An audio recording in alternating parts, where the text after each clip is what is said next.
Assalamualaikum warahmatullahi wabarakatuh. Selamat datang di Demit Horror, tempat di mana kisah gaib, teror malam, dan misteri dunia lain diungkap tanpa ampun. Di sini kamu akan mendengar cerita-cerita yang tak hanya bikin merinding, tapi juga bisa menghantui tidurmu. Suara bergema pelan, efek suara langkah kaki atau pintu berderit.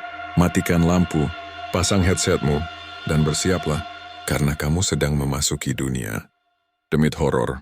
Nada berubah sedikit lebih santai tapi tetap misterius. Jangan lupa untuk like, komen, dan subscribe agar kamu nggak ketinggalan kisah-kisah horor terbaru dari kami. Dan ingat, di balik setiap cerita selalu ada sesuatu yang mengintai. Di sebuah desa kecil di Jawa Tengah, hidup seorang pria bernama Mas Iwan. Usianya 33 tahun, tubuhnya kurus tapi berotot karena terbiasa bekerja keras sebagai tukang bangunan. Hidupnya sederhana, tinggal sendirian di rumah kayu peninggalan orang tuanya yang sudah lama meninggal. Hari-harinya selalu sama, bangun pagi, berangkat kerja, lalu pulang sore dengan badan penuh debu dan peluh.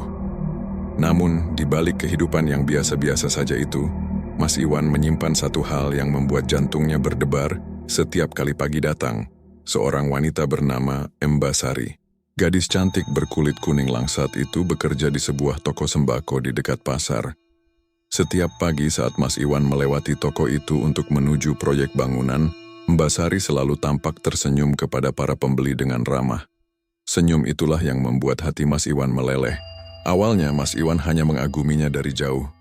Ia tahu dirinya bukan siapa-siapa, hanya pria miskin dengan penghasilan pas-pasan. Tapi rasa cinta itu tumbuh semakin dalam setiap kali ia melihat Mbak Sari tertawa. Di warung kopi tempat ia sering nongkrong sepulang kerja, teman-temannya sering menggoda. "Wan, kalau suka ya ngomong langsung. Jangan cuman ngelihatin doang." Mas Iwan hanya tersenyum canggung. "Ah, dia bukan buat orang kaya kaku," jawabnya lirih. Sampai pada suatu sore hatinya benar-benar hancur. Ia melihat Mbak Sari dibonceng oleh seorang pria tampan bernama Mas Kamal. Pria itu dikenal sebagai pemilik bengkel besar di kota. Motor, sport yang mereka kendarai menderu kencang. Sementara tawa mereka terdengar jelas saat melewati Mas Iwan yang sedang mendorong sepeda tuanya. Mas Iwan hanya bisa menatap dari jauh. Ada perih yang menyayat di dadanya. Sejak saat itu, rasa iri dan cemburu mulai tumbuh pelan-pelan, merayap seperti ular berbisa di dalam hatinya. Setiap kali mereka lewat di depannya, ia berusaha menunduk, tapi matanya tak bisa berpaling. Di dalam pikirannya, selalu terbayang bagaimana rasanya menjadi Mas Kamal, punya uang, punya motor bagus, dan bisa membuat Mbak Sari tertawa bahagia. Malam-malamnya pun berubah gelap. Ia sering duduk di teras rumah sambil merokok, menatap langit kosong. Kadang dalam hati kecilnya ia berbisik, "Andai aku kaya, andai dia mau melihat aku bukan dari uangku." Namun dunia tak seindah doa. Suatu sore saat hujan baru saja reda, Mas Iwan melihat Mbak Sari berjalan sendirian di tepi jalan desa. Tanpa berpikir panjang, ia memberanikan diri menghampiri. Jantungnya berdetak kencang. Ia merasa ini adalah kesempatan yang ditunggu-tunggu. Dengan suara bergetar, ia berkata pelan, "Sari, aku mau ngomong sebentar, boleh?" Mbak Sari menatapnya sekilas, lalu berhenti. "Ada apa, Mas Iwan?" Mas Iwan menarik napas dalam-dalam. "Aku dari dulu suka sama kamu. Aku tahu kamu udah punya Kamal, tapi aku cuma pengen kamu tahu perasaanku. Aku nggak minta apa-apa, cuma biar lega aja." Namun reaksi Mbak Sari jauh dari yang ia bayangkan. Wajah gadis itu berubah sinis. Ia menatap Mas Iwan dari atas ke bawah lalu tertawa kecil. "Mas Iwan, serius? Mas pikir aku mau sama tukang bangunan kayak Mas? Hidup aja masih numpang proyek, rumah pun reot. Jangan mimpi tinggi-tinggi deh. Aku ini butuh masa depan, bukan kasihan." Kata-kata itu menampar wajah Mas Iwan seperti cambuk. Ia terdiam, tubuhnya gemetar. Hujan yang sempat reda kini turun lagi, seolah ikut mempermalukannya. Mbak Sari melangkah pergi tanpa menoleh sedikit, pun meninggalkan Mas Iwan yang berdiri terpaku di bawah rintik hujan. Menahan rasa sakit dan malu yang menusuk hingga ke dada. Setelah kejadian itu Mas Iwan berubah. Ia tidak lagi tersenyum di warung kopi, tidak lagi menyapa siapapun. Setiap malam ia hanya duduk di depan rumah, memandangi jalan tempat Mbak Sari lewat dulu. Dalam pikirannya hanya ada satu hal, rasa sakit yang tak termaafkan. Rasa itu tumbuh menjadi dendam. Ia mulai berpikir, bagaimana caranya membuat Mbak Sari menyesal sudah menghina dirinya. Dan di saat pikirannya mulai gelap, seseorang di warung kopi berkata pelan, "Kalau kamu benar-benar sakit hati, ada satu cara biar dia tunduk padamu. Di daerah pedalaman sana, ada orang yang bisa bantu. Ilmu pelet semar mesem katanya sakti. Bikin siapapun jatuh cinta, meskipun awalnya benci." Ucapan itu menancap di kepala Mas Iwan. Malam itu, ia tidak bisa tidur sama sekali. Hatinya gelisah, pikirannya penuh bayangan Mbak Sari yang tertawa menghina. Dalam hati kecilnya ia berbisik pelan, "Kalau cinta tak bisa membuatnya datang padaku, biarlah ilmu hitam yang melakukannya." Dan sejak malam itu, langkah menuju kegelapan pun mulai terbuka untuk Mas Iwan. Hari-hari setelah hujan sore itu terasa seperti siksaan bagi Mas Iwan. Setiap pagi ia masih lewat di depan toko tempat Mbak Sari bekerja, tapi kini langkahnya terasa berat. Ia tak lagi berani menatap wajah gadis itu. Rasa malu bercampur sakit hati menjeratnya setiap kali melihat tawa Mbak Sari bersama kekasihnya, Mas Kamal. Namun, di dalam hati kecilnya cinta itu belum juga padam. Rasa cinta yang dulu lembut kini berubah menjadi api yang menyala di dada. Campuran antara rindu, cemburu dan dendam yang membara. Malam demi malam, Mas Iwan duduk di teras rumahnya yang remang, menatap kosong ke arah jalan. Kadang ia teringat ucapan Mbak Sari yang menusuk hatinya seperti pisau. "Aku butuh masa depan, bukan kasihan." Kalimat itu terus terngiang di telinganya. Seolah menjadi ejekan yang tidak pernah berhenti, ia mulai bertanya pada dirinya sendiri, apa cinta memang cuma buat orang kaya? Apa orang miskin kayak aku nggak pantas bahagia? Suatu hari, di tengah pikirannya yang kalut, Mas Iwan melihat lagi Mbak Sari di pasar.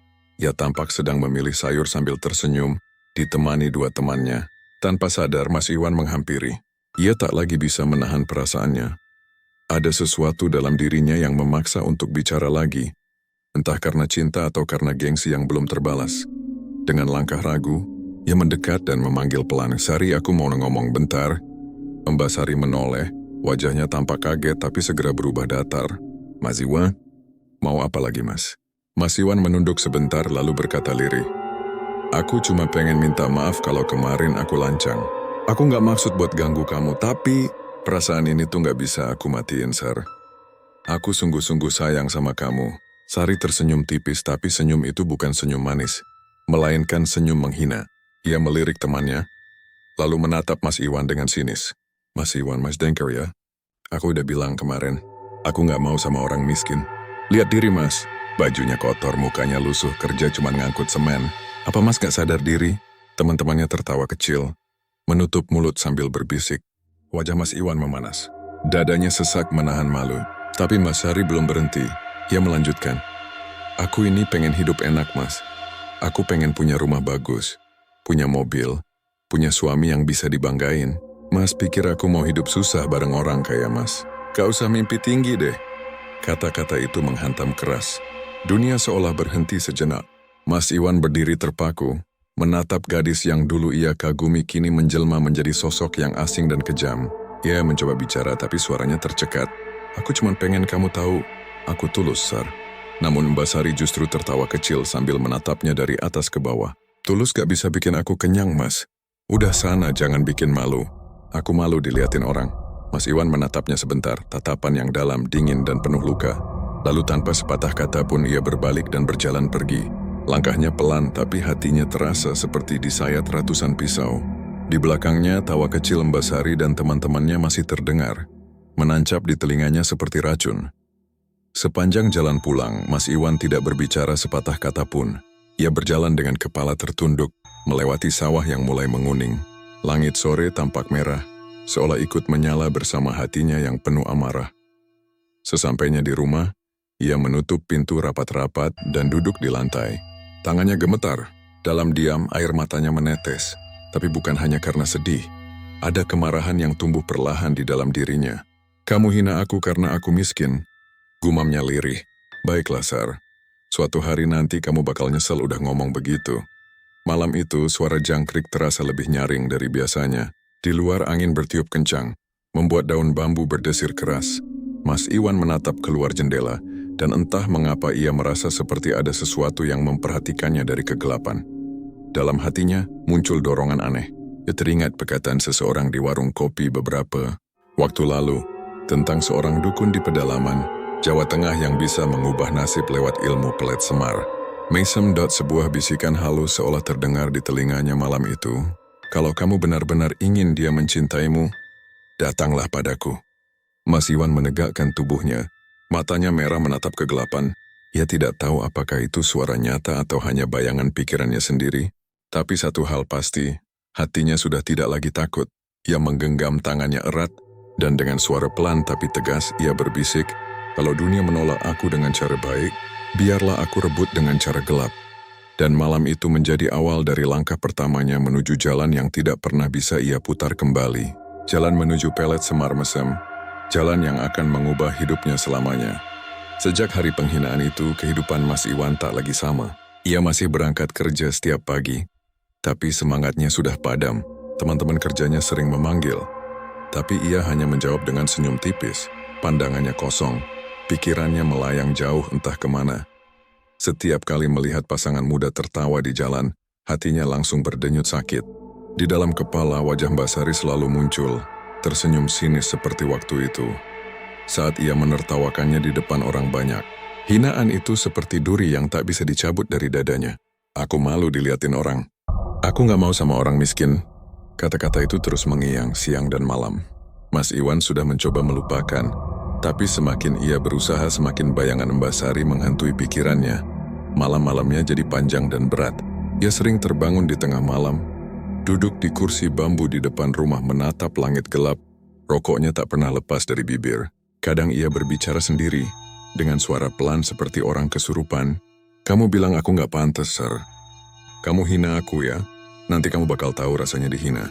Suara angin malam yang melewati sela-sela rumahnya terdengar seperti bisikan halus, seolah menjawab kemarahannya. Kadang suara itu terdengar seperti tawa samar, membuat bulu kuduknya berdiri. Tapi entah kenapa, ia tidak takut. Justru suara itu seperti memberikan dorongan aneh, dorongan untuk melakukan sesuatu. Beberapa hari kemudian, Mas Iwan mulai sering menyendiri di warung kopi. Ia jarang berbicara, hanya duduk diam sambil menatap kosong ke arah jalan. Di sana kadang lewat motor Mas Kamal yang membonceng Mbak Sari. Tawa mereka membuat darah Mas Iwan mendidih. Suatu malam, seorang pria tua yang duduk di warung menatap Mas Iwan lama. Namanya Pak Wiryo, orang yang dikenal aneh karena sering bicara tentang hal-hal gaib. Ia menghampiri dan duduk di sebelah Mas Iwan. "Wan," katanya pelan, "aku tahu hatimu lagi panas." Mas Iwan menoleh dengan tatapan tajam. "Bapak tahu apa tentang hidup saya?" Pak Wiryo tersenyum samar. "Aku tahu rasa sakit kayak gitu. Dulu aku juga pernah dicampakkan, tapi aku nggak diam.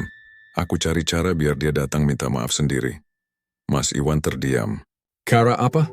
Pria tua itu mendekat sedikit, suaranya pelan namun menusuk. "Kamu tahu ilmu semar mesem?" Nama itu terdengar asing, tapi entah kenapa membuat tubuh Mas Iwan merinding. "Pelet," lanjut Pak Wiryo. "Pelet yang bisa bikin orang tunduk, patuh, bahkan tergila-gila padamu. Tapi ilmunya nggak main-main, Wan. Gak semua orang kuat nerimanya." Mas Iwan menatap wajah Pak Wiryo lekat-lekat. Ada rasa takut, tapi juga rasa penasaran yang besar. "Bapak tahu di mana bisa belajar itu?" Pak Wiryo menatap ke arah jalan gelap di luar warung. Ada seorang kakek di pedalaman gunung sebelah timur, di perbatasan desa. Orang-orang panggil dia Mbah Rondo Kromo. Tapi ingat, kalau kau niat belajar, jangan main-main. Sekali melangkah, nggak bisa balik lagi. Mas Iwan hanya terdiam, tapi dalam pikirannya, keputusan itu sudah bulat. Ia tak ingin lagi jadi bahan hinaan. Ia tak peduli dosa, tak peduli apapun.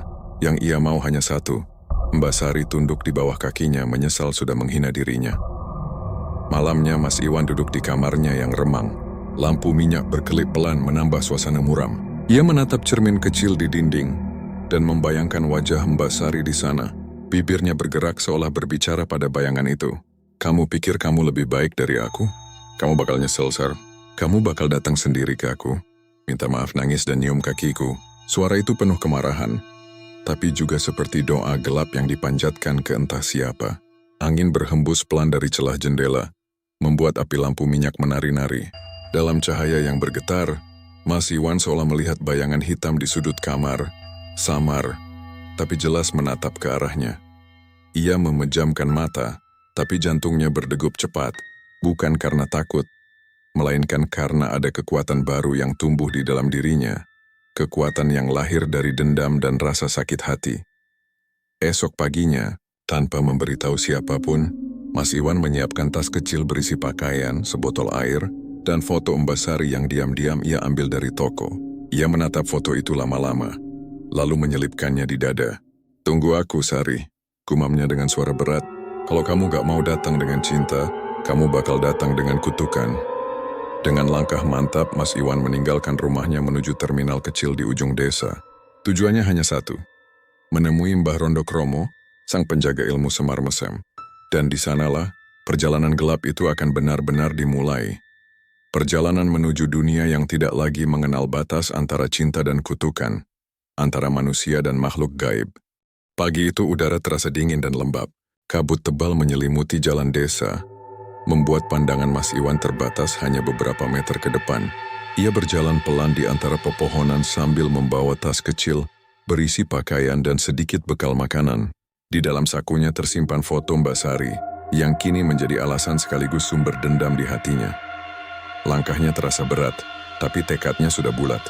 Ia ingin mencari Mbah Rondo Kromo, dukun sakti di pedalaman Jawa Tengah, yang katanya menguasai ilmu pelet semar mesem. Ilmu yang bisa membuat siapapun jatuh cinta, bahkan jika sebelumnya benci. Menurut cerita Pak Wiryo, tempat Mbah Rondo berada jauh di dalam hutan, di lereng sebuah gunung yang jarang dikunjungi manusia. Orang-orang desa menyebut daerah itu Sendang Angker. Konon, di sana sering terdengar gamelan tanpa pemain, suara tawa wanita malam-malam, dan cahaya merah yang menari di antara pepohonan. Namun semua itu tidak membuat Mas Iwan gentar. Di kepalanya hanya ada satu bayangan, wajah Mbak Sari yang menertawainya waktu itu. Setiap kali rasa takut muncul, bayangan hinaan itu langsung membakar semangatnya kembali. Setelah menempuh perjalanan dengan bus antar kota dan berjalan kaki berjam-jam, Mas Iwan tiba di sebuah jalan tanah yang menanjak. Udara di sekitarnya semakin dingin, dan suara jangkrik perlahan digantikan oleh kesunyian mencekam. Langit mendung, dan kabut mulai turun lebih tebal. Pohon-pohon besar di kanan kiri jalan berdiri seperti bayangan raksasa yang diam mengawasi. Sesekali ia mencium aroma dupa samar, padahal tidak ada orang di sekitarnya. Di beberapa titik ia melihat sisa-sisa sesajen, bunga layu, kelapa muda yang sudah kering, dan kemenyan yang tinggal arang. Rasa merinding mulai menjalar di punggungnya, tapi Mas Iwan terus melangkah. Menjelang sore ia tiba di sebuah sungai kecil yang airnya jernih. Di seberang sungai, ada jalan setapak menuju hutan yang lebih gelap. Di sanalah menurut petunjuk Pak Wiryo Mbah Rondo tinggal. Ia menyeberangi sungai dengan hati-hati, dan ketika sampai di seberang udara mendadak berubah dingin menggigit. Tiba-tiba dari arah semak-semak terdengar suara seperti langkah kaki. Mas Iwan berhenti menoleh ke arah suara itu, tapi tak ada siapapun. Hanya dedaunan yang bergerak pelan tertiup angin.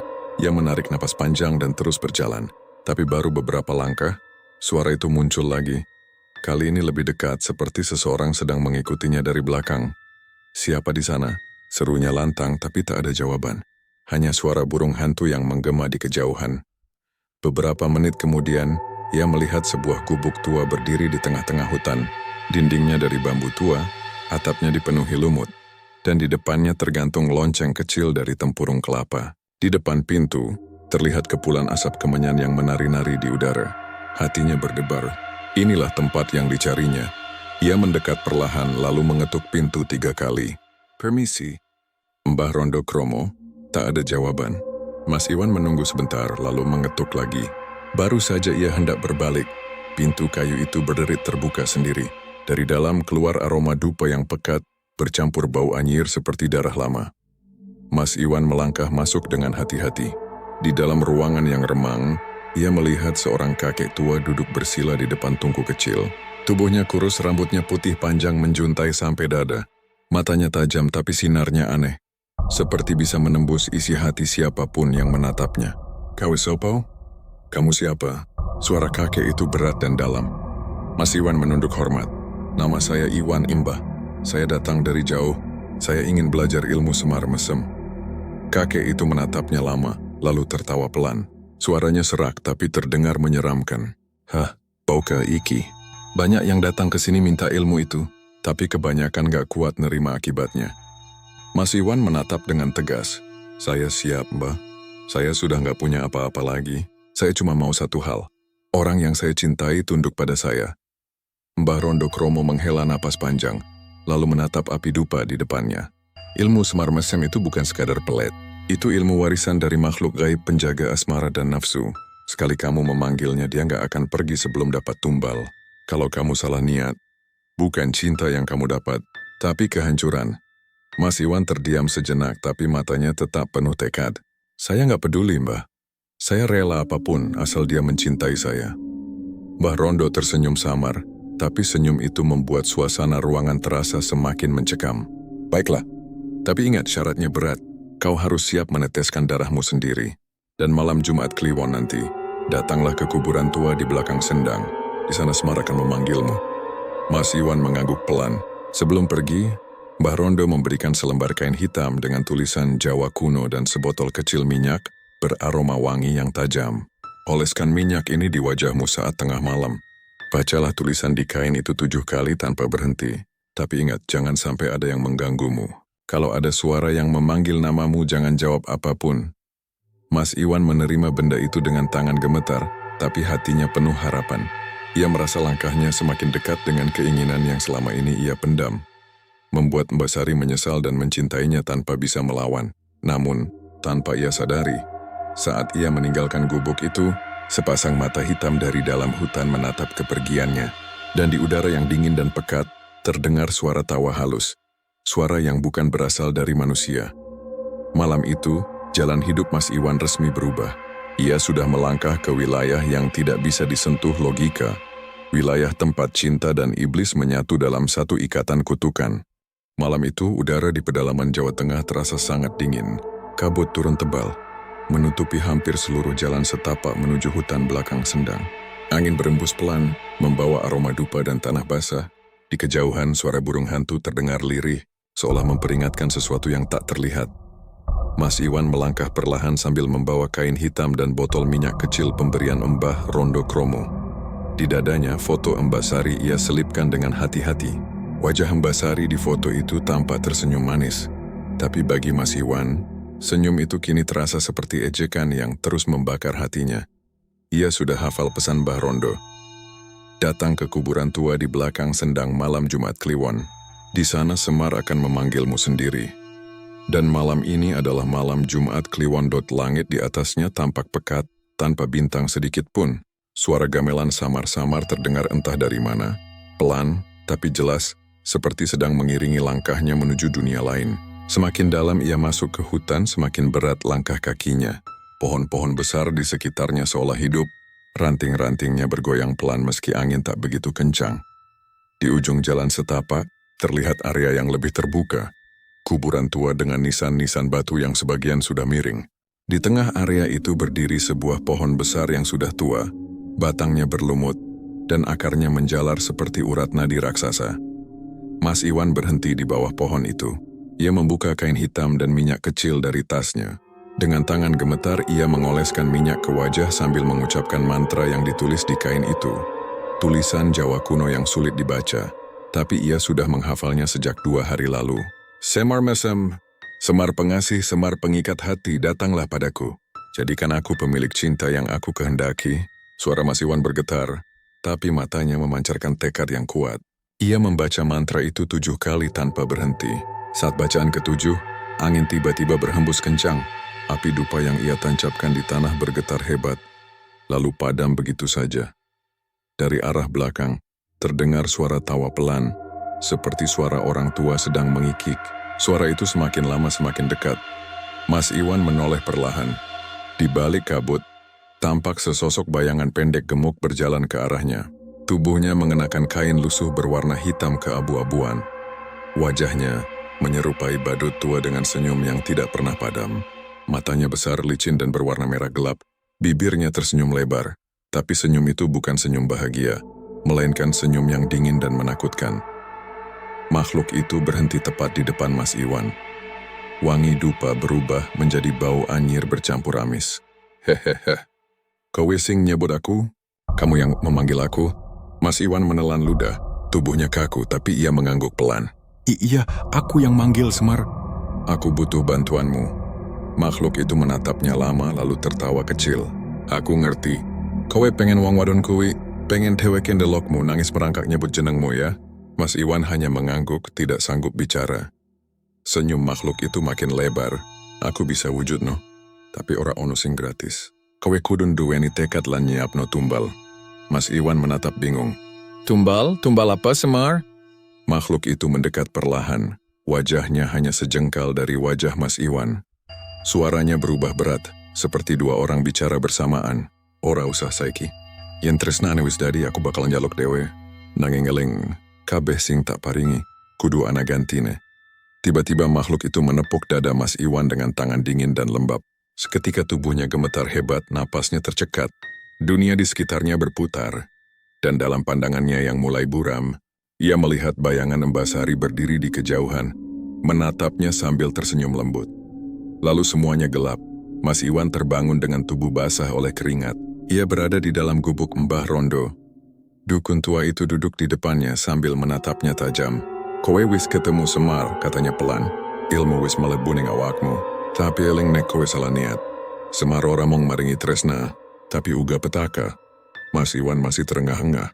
Ia merasa dadanya panas, seolah ada bara api yang menyala di dalam. Tapi bersamaan dengan itu, muncul rasa percaya diri yang luar biasa. Tatapannya lebih tajam, senyumnya berubah dingin. Mbah, katanya lirih, kapan efeknya mulai bekerja? Mbah Rondo tidak menjawab. Ia hanya tersenyum samar dan berkata, saben rasa tresnamu nyala, Semar bakal tangi. Tapi ojo nganti Semar seneng karo awakmu. Yen deweke seneng, uripmu bakal dadi kurban. Kalimat itu membuat bulu kuduk Mas Iwan berdiri tapi ia tidak peduli. Ia hanya berpikir tentang satu hal, Mbak Sari akan datang padanya menangis dan menyesal. Malam itu sebelum ia pergi meninggalkan gubuk Mbah Rondo, dukun tua itu memanggilnya sekali lagi. Iwan, kowe kudu ngerti, Semar ora mung gawe wong tresna karo awakmu. Dheweke uga gawe kabeh wong sing nyentuh mung ngrasake ketakutan. Ilmu iki duweni roh lan roh ora seneng yen disalahgunakake. Mas Iwan hanya menunduk lalu pergi tanpa berkata apa-apa. Dalam hatinya hanya ada keyakinan bahwa mulai malam ini hidupnya akan berubah. Ia tak peduli dengan tumbal, kutukan, atau peringatan apapun. Yang penting Mbah Sari akan tunduk di bawah kekuasaannya. Namun di balik punggungnya, Mbah Rondo hanya bisa menghela napas panjang. Kasihan bocah iki, gumamnya pelan. Ilmu Semar Mesem ora diciptakno kanggo dendam. Nanging kanggo nguji hati manusia sing kesepian. Dan di luar sana di tengah kabut malam tawa halus Semar kembali terdengar, panjang, menggema dan dingin. Malam itu suasana di desa terasa sunyi mencekam. Angin berembus pelan membawa aroma tanah basah dan daun kering yang jatuh. Bulan separuh menggantung redup di langit, seolah enggan menyinari bumi. Di salah satu sudut desa, Mas Iwan berjalan dengan wajah tegang. Matanya merah, dan tubuhnya tampak lelah karena tidak tidur selama 2 malam. Semenjak pertemuannya dengan makhluk misterius itu, Semar Mesem, hidupnya terasa aneh. Setiap malam, ia bermimpi melihat wajah Mbak Sari tersenyum, memanggilnya dari jauh. Kadang Mbak Sari terlihat mengenakan kebaya putih, kadang wajahnya berubah menjadi pucat dan menyeramkan. Namun begitu bangun, Mas Iwan justru merasa semakin bersemangat. Ia percaya itu adalah pertanda. Pertanda bahwa ilmu pelet Semar Mesem mulai bekerja. Malam ini, ia memutuskan melakukan ritual kedua, sesuai petunjuk dari Mbah Rondo Kromo. Ritual ini akan memperkuat ikatan antara dirinya dan Mbak Sari. Tapi ritual itu harus dilakukan di tempat tertentu. Kuburan tua di belakang sendang, tempat pertama kali ia bertemu Semar. Ketika jarum jam menunjukkan pukul 12 malam, Mas Iwan tiba di kuburan itu. Kabut tipis mulai turun, menutupi nisan-nisan tua yang berlumut. Dari kejauhan terdengar suara jangkrik bercampur lolongan anjing yang panjang dan menyayat telinga. Mas Iwan membawa 3 benda. Foto Mbak Sari. Rambut yang ia ambil diam-diam dari kursi salon tempat Mbak Sari biasa potong rambut. Minyak hitam pemberian Mbah Rondo, dia meletakkan semuanya di atas kain mori putih di bawah pohon besar yang sama. Di sampingnya dupa menyala, Asapnya naik berputar pelan seperti melingkar-lingkar membentuk wajah seseorang. Dengan tangan bergetar, Mas Iwan memulai ritual. Semar mesem, aku nyebut jenengmu maneh.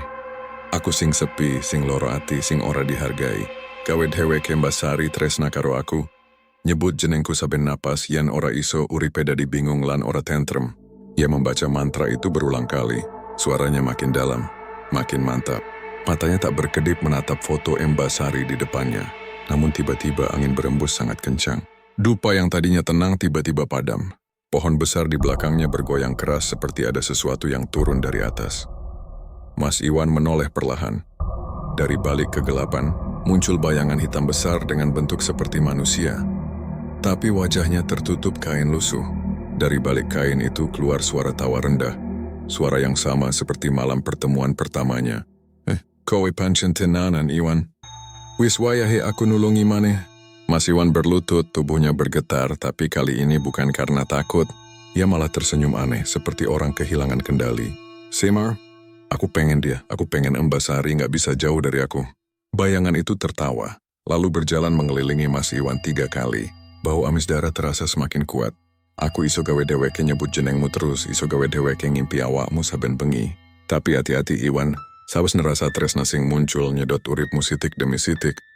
Mas Iwan tidak peduli. Aku rela. Asal dia milikku, aku rela. Bayangan itu berhenti menatapnya lama. Lalu ia menunjuk tanah di depan Mas Iwan. Tetesno getihmu kene. Semar ora bisa kerja tanpa pengikat saka daging lan nyawa. Tanpa pikir panjang, Mas Iwan mengambil pisau kecil dari sakunya.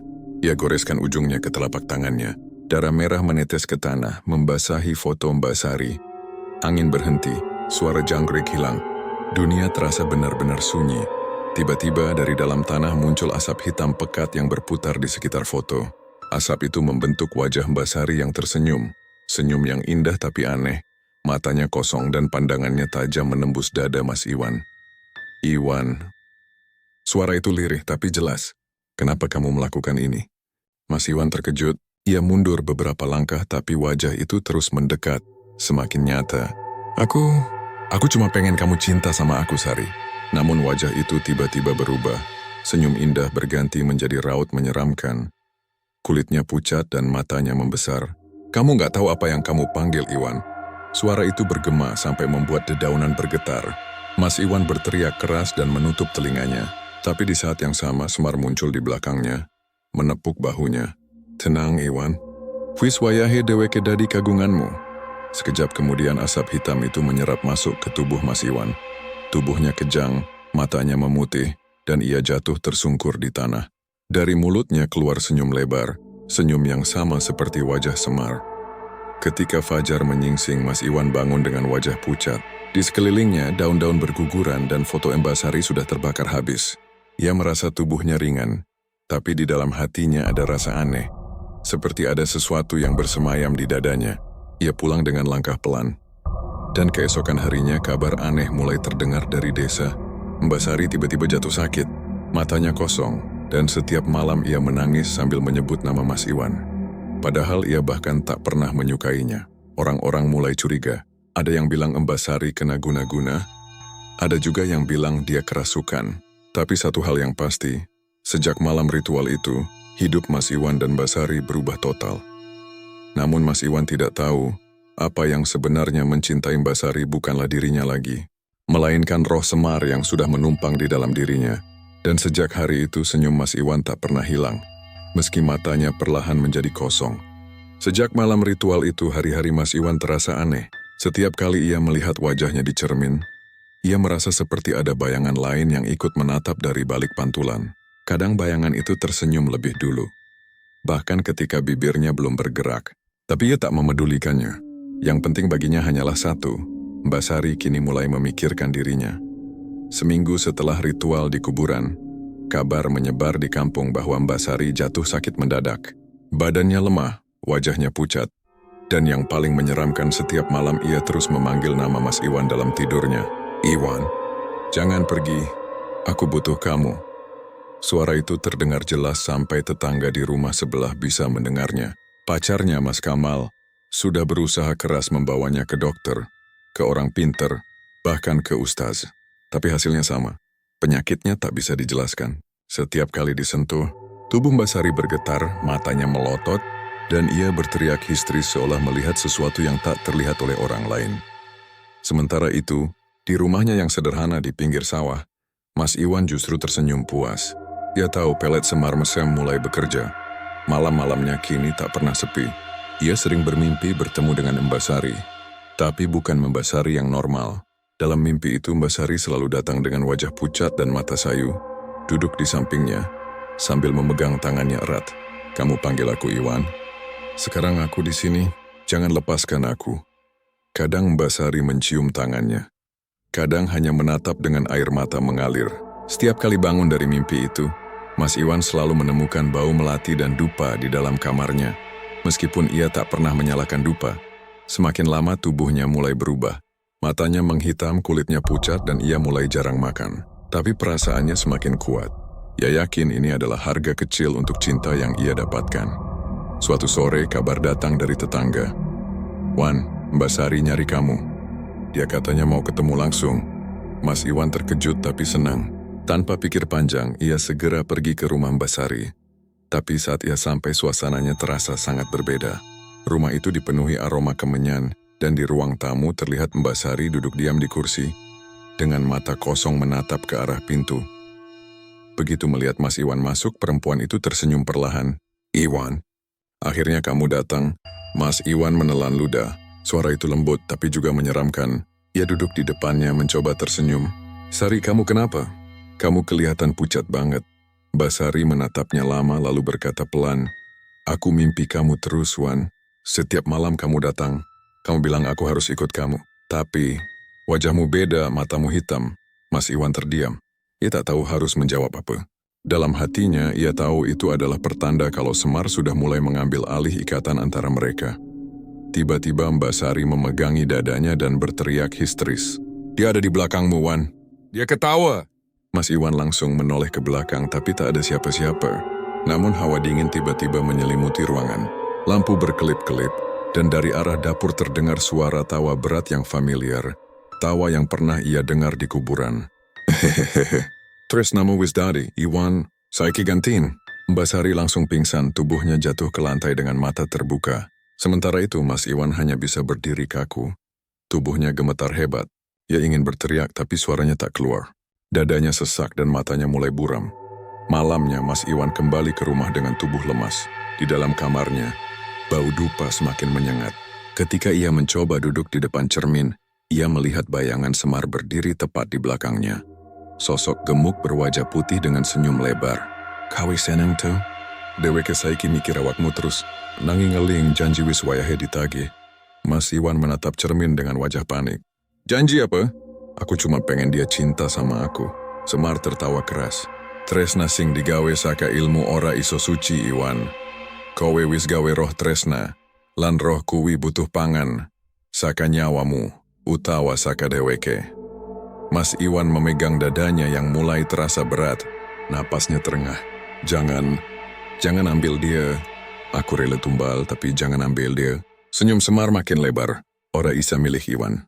Tresna iki ora mong duwekmu. Tresna iki wis dari duwekku uga." Tiba-tiba, bayangan Semar menempel ke tubuh Mas Iwan. Menyatu seperti asap hitam yang masuk lewat pori-porinya. Ia menjerit kesakitan. Tubuhnya menggigil hebat. Matanya berubah menjadi hitam pekat, dan dari mulutnya keluar suara tawa yang bukan miliknya. "Hehehe, saiki tresna wis nyatu nganti pati." Keesokan harinya, warga desa digemparkan oleh dua kabar sekaligus. Pertama, Mbak Sari ditemukan tak sadarkan diri di kamarnya, dengan wajah tersenyum tapi matanya membiru. Kedua, Mas Iwan ditemukan di rumahnya dengan kondisi serupa, tersenyum lebar seolah sedang bahagia, namun tubuhnya kaku dan dingin. Orang-orang percaya mereka mati bersamaan di jam yang sama, pada tengah malam. Dan yang paling menyeramkan, di wajah keduanya tampak bekas senyum lebar yang sama, seperti sedang ditarik paksa. Beberapa warga mengaku mendengar suara tawa aneh di sekitar kuburan malam itu. Suara berat, pelan, dan panjang. "Hehehehehe, tresna wis lunas." Sejak malam itu, kuburan di belakang sendang menjadi tempat yang ditakuti. Banyak orang yang lewat mengaku melihat bayangan pria dan wanita berdiri berdua di bawah pohon besar, bergandengan tangan. dengan senyum lebar menatap siapapun yang melintas. Dan setiap malam Jumat Kliwon, aroma dupa dan melati tercium dari arah kuburan itu, diiringi suara tawa lirih yang seolah masih mencari korban berikutnya. Setelah kematian Mas Iwan dan Mbak Sari, suasana desa berubah drastis. Orang-orang mulai takut keluar malam, terutama jika harus melewati jalan dekat kuburan di belakang Sendang. Sejak malam tragedi itu, ada banyak kejadian aneh yang mulai terjadi. Suara langkah kaki di atap rumah, bayangan berwujud dua orang yang berdiri di pinggir sawah, dan aroma dupa melati yang tiba-tiba muncul di tengah malam tanpa alasan. Warga percaya, arwah Mas Iwan dan Mbak Sari belum tenang. Tapi tidak semua orang tahu, di balik semua kejadian itu, ada roh lain yang ikut bergentayangan. Roh semar mesem yang kini tidak lagi terikat pada tubuh manusia. Suatu malam, 3 pemuda desa, Anto, Bayu, dan Randy nekat datang ke kuburan itu. Mereka mendengar cerita dari tetangga bahwa di sana sering terlihat pasangan hantu tersenyum. Karena penasaran dan ingin membuktikan keberanian, mereka datang membawa senter dan kamera ponsel. Paling cuma cerita orang biar kita nggak lewat sini malam-malam, kata Bayu sambil tertawa kecil. Iya, kalaupun ada arwah paling juga cuma kabut, tambah Anto. Tapi Randy, yang dari tadi diam, justru menatap serius ke arah kuburan. Aku nggak tahu, tapi setiap aku lewat sini kayak ada yang ngeliatin dari bawah pohon itu. Ketiganya berjalan mendekat ke arah pohon besar di tengah kuburan. Tanah di bawahnya lembab dan berlumut. Di salah satu sisi terlihat 2 batu nisan baru, tanpa nama yang jelas, hanya tulisan samar W dan Sower. Ketika Bayu menyalakan senter ke arah batu itu, tiba-tiba lampu senternya padam sendiri. Udara di sekitar mereka menjadi dingin menusuk. Aroma melati menyeruak begitu kuat sampai membuat dada sesak. Wangi banget ya. Dari mana sih ini? Ujar Anto pelan. Wangi melati malam-malam gini tuh nggak beres toh, jawab Randy. Wajahnya mulai pucat. Belum sempat mereka mundur, terdengar suara langkah pelan dari arah belakang, seperti suara kain diseret di atas tanah. Mereka serentak menoleh, dan di sana di bawah pohon besar itu berdiri 2 sosok. Sosok pertama adalah perempuan muda berambut panjang, mengenakan kebaya putih kotor, wajahnya pucat tapi tersenyum lebar. Sosok kedua adalah laki-laki berwajah dingin, dengan mata hitam pekat dan senyum mengerikan yang tampak kaku seperti topeng. Mereka berdiri berdampingan, menatap ketiga pemuda itu tanpa berkedip. Iwan, suara perempuan itu pelan. Iya Sari, jawab sosok laki-laki dengan nada datar. Anto menjerit dan langsung lari ke arah jalan desa. Bayu menyusul sambil menangis, tapi Randy yang paling belakang menoleh sekali lagi. Dan yang ia lihat membuat darahnya seolah berhenti mengalir. Sosok laki-laki itu sedang tersenyum kepadanya. Dan di wajahnya, terlihat bayangan hitam lain di balik kulitnya. Bayangan semar mesem dengan tawa kecil menggema di telinganya. Hehehe, tresna iki durung rampung le. Randy pingsan di tempat keesokan paginya. Warga menemukan Randy terbaring di pinggir jalan dekat sawah. Tubuhnya gemetar hebat. Dan sejak saat itu ia tidak mau bicara lagi. Kalau ditanya apa yang dilihatnya malam itu, Randy hanya tersenyum lebar, senyum yang mirip sekali dengan Mas Iwan. Orang-orang mulai resah. Mereka yakin arwah Mas Iwan dan Mbak Sari belum tenang karena meninggal dengan cara tidak wajar. Akhirnya warga desa memanggil seorang kiai tua bernama Kiai Darmo untuk menenangkan arwah mereka. Malam itu Kiai Darmo datang bersama beberapa warga membawa air doa, garam, dan dupa. Mereka mengelilingi kuburan di belakang Sendang sambil membaca ayat-ayat suci. Namun baru separuh ayat dibaca, tiba-tiba angin berembus kencang, membuat semua dupa padam sekaligus. Dari arah tengah kuburan, muncul suara tawa panjang, berat, dan bergema di udara. Hehehehehe. Ora kabeh tresna bisa disucikno, Kiai. Kiai Darmo menatap ke arah sumber suara, dan dari balik kabut, tampak 3 sosok hitam berjalan perlahan keluar. Mas Iwan, Mbak Sari, dan satu sosok aneh berwujud seperti badut tua berwajah putih dengan bibir merah menyeringai. Warga langsung mundur ketakutan. Kiai Darmo tetap berdiri tegak menatap tajam ke arah mereka. Kalian berdua mati karena dosa, tapi aku masih bisa bantu kalau kalian mau bertaubat. Namun sosok Semar justru tertawa keras. Ora iso wong loro iki wis dadi bagianku. Tresna sing digawe sakadendam ora bakal iso bali dadi suci. Tiba-tiba tanah di sekitar nisan bergetar. Dedaunan berputar seperti pusaran angin. Mbak Sari menjerit memegangi kepala sementara Mas Iwan menatap Kiai Darmo dengan wajah menderita. Kiai, tolong, aku ora pengen kayak iki. Tresna iki nyiksa aku. Kiai Darmo segera memercikkan air doa ke arah mereka sambil membaca ayat dengan suara keras. Api dupa menyala kembali, tapi kali ini berubah warna menjadi biru terang. Sosok Semar menjerit marah. Ora ana sing iso misano tresna iki. Namun semakin lama, cahaya dari dupa makin kuat. Suara doa Kiai Darmo semakin lantang, hingga akhirnya terdengar suara ledakan halus, dan sosok Semar lenyap menjadi asap hitam yang berputar ke langit malam. Mas Iwan dan Mbak Sari jatuh berlutut, saling berpegangan tangan. Wajah mereka berubah tenang tanpa senyum menyeramkan lagi. Matur nuwun Kiai, tresna kami salah jalan, ucap Mbak Sari dengan suara lirih. Tapi kami ingin istirahat bersama tanpa dendam, sambung Mas Iwan. Lalu keduanya perlahan menghilang dalam cahaya lembut, meninggalkan aroma melati yang samar. Kali ini bukan bau menyeramkan, tapi wangi yang menenangkan. Sejak malam itu, kuburan di belakang Sendang menjadi lebih tenang. Tidak ada lagi tawa misterius atau penampakan menakutkan. Namun sesekali, warga yang lewat di malam hari masih mengaku mencium wangi melati halus dan melihat sepasang bayangan berjalan beriringan menuju arah hutan, seolah mencari ketenangan abadi. Dan di batang pohon besar itu, masih ada bekas tulisan yang terbakar samar. Tulisan Jawa kuno yang jika diterjemahkan berarti, Tresna ora kudun duweni. Yang dipaksa bakal dadi kutukan. Cinta tidak harus memiliki. Yang dipaksa ini akan menjadi kutukan. Sudah beberapa bulan berlalu sejak malam pengusiran arwah di kuburan belakang Sendang. Desa itu kembali tenang, meski suasananya tak lagi sama. Rumah tua tempat Mas Iwan dan Mbak Sari tinggal kini dibiarkan kosong. Jendela-jendelanya berdebu, cat temboknya mulai mengelupas, dan di halaman depan tumbuh ilalang liar yang tinggi. Tidak ada seorang pun yang berani menempatinya. Bahkan setiap kali ada orang lewat di depan rumah itu saat malam, mereka mengaku mendengar suara gamelan lembut dari dalam rumah. Padahal rumah itu sudah lama tak dihuni. Suatu sore, Kiai Darmo datang ke rumah Pak Lurah. Ia membawa sebuah kitab tua dan selembar kertas lusuh yang ditemukan di balik papan lantai rumah Mas Iwan.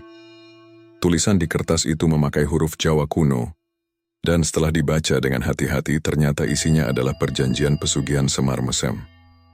Tulisan itu berbunyi, Sapa sing nyebut asma kawula kanthi tresna lan dendam, bakal kawenehi kamulyan lan daya memikat. Nanging saben rasa tresna palsu, saben rasa iri sing nyala, bakal dadi panganan kawula. Tubuh lan jiwa bakal dadi dalan kawula bali marang jagat gaib. Artinya, siapa yang memanggil nama hamba dengan cinta dan dendam, akan diberi kemuliaan dan daya memikat. Tapi setiap cinta palsu, setiap iri yang menyala, akan menjadi santapan hamba. Tubuh dan jiwanya akan menjadi jalan bagi hamba untuk kembali ke dunia gaib. Kiai Darmo menarik napas panjang setelah membaca isi perjanjian itu. Jadi bukan hanya pesugihan uang atau kekayaan. Semar Mesem juga bisa dipanggil dengan niat cinta yang salah. Itulah sebabnya Mas Iwan dan Mbak Sari menjadi korban. Pak Lurah terdiam, wajahnya pucat. Berarti, siapapun yang memanggil Semar dengan niat tidak bersih akan mengalami hal yang sama. Kiai Darmo mengangguk pelan. Iya, karena Semar Mesem bukan sekadar jimat pemikat. Ia adalah roh tua yang lahir dari cinta yang dikhianati. Ia menipu manusia dengan wajah kebahagiaan, padahal ia hidup dari penderitaan. Malam itu Kiai Darmo memutuskan untuk mengubur perjanjian itu di bawah pohon besar dekat Sendang. Ia membawa kitab doa, air suci, dan beberapa dupa.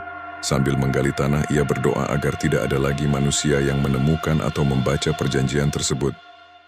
Namun sebelum lubang itu tertutup, terdengar suara kecil dari arah Sendang. Kiai, tresna iku ora bisa hilang. Kiai Darmo menoleh cepat, tapi tak ada siapapun di sana. Hanya riak air yang bergetar lembut seolah sedang tertawa. Ia melanjutkan doanya sambil meneteskan air mata.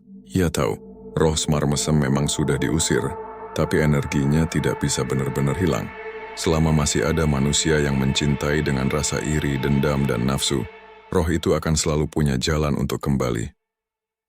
Beberapa minggu kemudian, seorang pedagang dari kota datang ke desa itu. Namanya Bunarti, seorang janda muda yang ingin membuka usaha warung di dekat pasar desa. Ia membeli rumah tua bekas milik Mas Iwan karena harganya murah. Warga sempat memperingatkan agar ia berhati-hati, tapi Bunarti hanya tertawa. Saya orangnya nggak takut hal mistis begitu. Saya cuma mau cari rezeki. Namun sejak hari pertama ia tinggal di sana, hal-hal aneh mulai terjadi. Setiap malam, ketika ia menutup warung dan duduk di ruang tamu, Selalu terdengar suara gamelan pelan dan aroma melati memenuhi ruangan. Kadang-kadang ia melihat bayangan seseorang duduk di kursi pojok, tapi ketika disenter tidak ada apa-apa.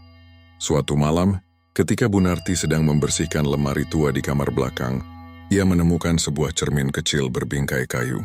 Cermin itu berdebu dan kusam, tapi ketika ia membersihkannya, terlihat ukiran halus bergambar wajah Semar sedang tersenyum di bagian belakangnya. Entah kenapa, Bu Narti merasa wajah itu seperti memanggilnya. Ia memandangi cermin itu lama sekali, hingga tiba-tiba ia tersenyum sendiri. Cantik juga ya kalau aku punya pesona seperti ini. Sejak malam itu Bu Narti berubah. Warungnya mendadak ramai. Pembeli berdatangan tanpa henti. Bahkan banyak pria muda yang sering datang hanya untuk melihat senyumannya. Ia tampak lebih cerah, suaranya lembut memikat. Dan setiap orang yang menatap matanya seperti terhipnotis. Namun di sisi lain, tubuhnya makin lemah. Ia sering terbangun tengah malam dengan hidung berdarah dan bibir yang biru. Kadang ia mengeluh mendengar suara lelaki tertawa dari cermin di kamarnya. Saiki giliranmu, Narti. Tresna iku kudu ana tumbale. Suatu pagi warga menemukan Bu Narti tergeletak di lantai warungnya, dengan wajah tersenyum aneh dan mata melotot ke arah cermin kecil di tangannya. Cermin itu retak, tapi di pantulannya terlihat bayangan Semar yang sedang menyeringai lebar. Kabar itu menyebar cepat. Warga ketakutan dan rumah itu akhirnya kembali dikosongkan. Kiai Darmo datang lagi, menutup pintu rumah dengan doa dan segel. Sebelum pergi, ia menatap rumah itu lama sekali dan berbisik pelan. Semar Mesem tidak pernah benar-benar pergi. Ia hanya menunggu manusia lain yang haus cinta dan iri hati untuk memanggilnya lagi. Sejak hari itu, desa itu dianggap terkutuk dalam hal cinta. Banyak orang muda di sana takut menjalin hubungan terlalu dalam. Khawatir cinta mereka berubah menjadi kutukan. Namun ada juga yang masih tergoda, yang diam-diam datang ke Sendang untuk memanggil nama Semar, berharap mendapatkan daya pemikat seperti Bu Narti dulu. Dan di malam yang sunyi, ketika bulan purnama bersinar terang, dari arah Sendang terdengar suara tawa lembut, pelan tapi jelas. Hehehehe, Tresna iki ora ana ente ke?